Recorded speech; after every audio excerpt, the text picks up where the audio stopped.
संजय गायकवाडवरती गुन्हा दाखल झालाच पाहिजे.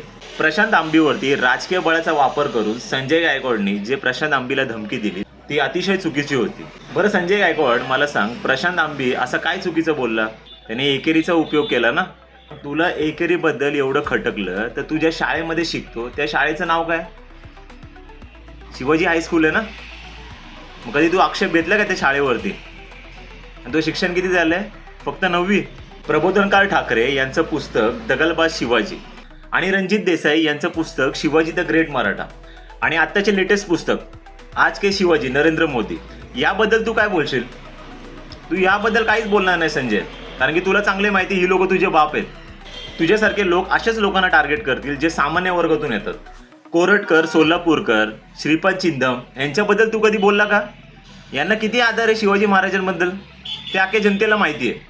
मला हेच नाही कळत, कायद्याला न जुमानता संजय गायकवाड सारखी जे लोक असतात ते सामान्य जनतेला जेव्हा धमकी येतात तेव्हा पोलीस प्रशासन काय करत असतं?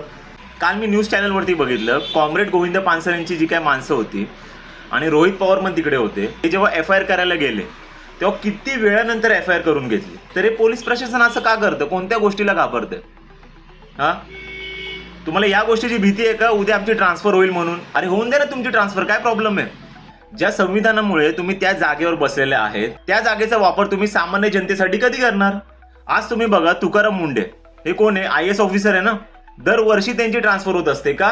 कारण की स्थानिक हे जे काही राजकीय लोक असतात त्यांचं आणि त्यांचं पटत नाही. तुकाराम मुंडे सारखे जे काही IAS ऑफिसर असतात ना ते संविधानाचं पालन व्यवस्थितपणे करत असतात.